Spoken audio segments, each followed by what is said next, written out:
This is what we're going to be working on today, this Volkswagen Gti. Going to be installing a new radio into it the customer purchased online, and it's supposed to be like plug and play factory replacement, so we're going to be installing that in this vehicle today.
This is the unit that he had purchased.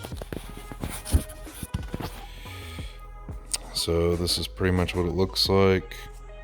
I'm guessing he probably purchased it off of eBay or Amazon. A lot of this is in Japanese. So Japanese or Chinese, sorry, I apologize. So we'll see how well this thing works. Step one, we're going to take this and you will take a plastic pry tool and pry this up. It just basically goes around the edge right here and just snaps that up. Once you get this snapped up all the way around, this piece will just come off. And then when you take that off, you'll look back. Sorry, it's hard to do inside of here. There's Torx back here, right there. There's a Torx right there. You've got to remove that to be able to take this whole piece out.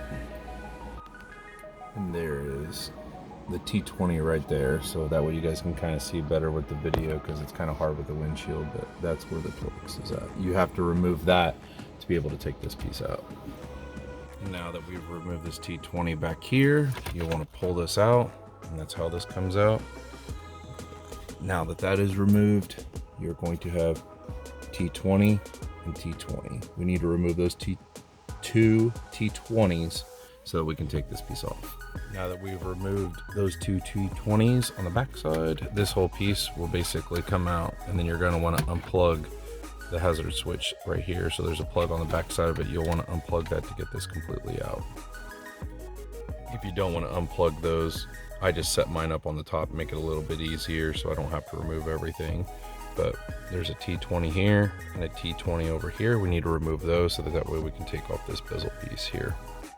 Now that we've removed both of these T20s, you just want to kind of unsnap this whole piece, and this whole piece will just come off now.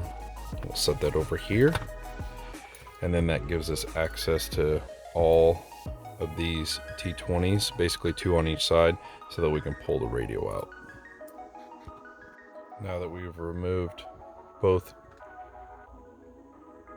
and all, basically two on each side, all the Torx that we've removed, now the unit will basically pull out. So we want to pull this unit out and then unplug all the harnesses from behind. When you pull the radio out, this is what you're going to look like from behind here.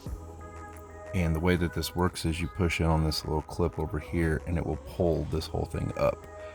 And then you're going to need to remove the antenna right there. So this is with the unit like this, upside, basically the bottom side. There's a little clip right here. You want to push that down like this and then pull up with this lever. And then when you pull up with this lever, it will disconnect this from the radio and then it will pull out. So you just want to pull it out just like that, and then it's out. And then you need to just remove the antenna. This unit, I believe, this is your actual antenna right here, which unplugs very easily. You just basically push up on this and that actually pulls that up. This is your XM antenna. where you basically pull this little piece right here back, pull that back, and then push down, and then this unclips. So that's your XM antenna, your regular antenna, and then here's your full harness right here. So here is our new unit. It's gonna have your antenna right here and your plug right here. Same situation, you're gonna slide the plug in and then pull the cantilever piece down. That way it just locks it into place. I'll show you what it looks like after we get done. So like I said, you're gonna slide it in, you're gonna pull this piece up, and then as you're pulling or pushing in, you're gonna push this cantilever piece down right here and it will slide itself right into there. So click in and then push this down and that will actually lock it in. So that way it's actually secure into there. We have turned on the radio to see if it works. I'm not quite sure. Oh, there it goes. I'm gonna take this piece off here because this looks really nasty. So we'll take that off and put it down here.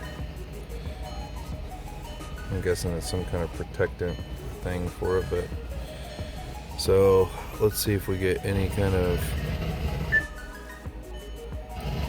no radio stations. Lovely.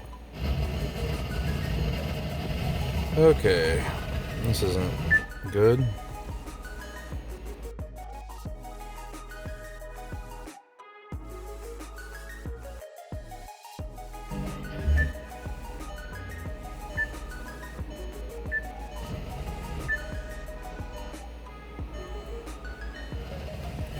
Well, it doesn't look like the radio's working very well. Crap. Well, the only thing I can tell you right off the bat about this thing I'm not liking is the radio does not work. It does. I even checked the antenna and it's plugged in perfectly. It plugs in like it's supposed to. The radio does not work at all. So I don't know if it's the tuner. I don't know what it is. I am inside the building, but it should still at least work. But man, this is the radio part of it's terrible. So I can only imagine how the rest of it's going to be. So we'll see how that goes. Well, I've got the Bluetooth to work, so, and it sounds really good and works really good, so hopefully that's the only thing he cares about is Bluetooth, so we'll see. But the radio does not work good at all. Alright, and here is what it looks like installed completely, so it's super nice looking.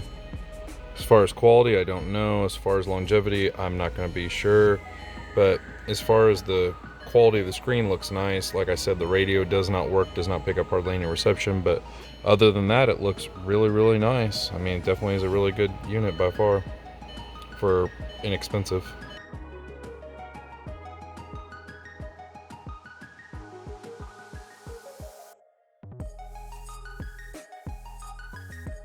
Sorry about the view. There's no window tint on this vehicle, so that's what it looks like when it's in the direct sun. I also want to say that the volume does work. Everything does work like it's supposed to. So the steering wheel controls still function just like normal from stock. So this is what it looks like in the direct sun. No window tint or anything. It's not a bad unit for the price. We'll see how long it lasts and the quality.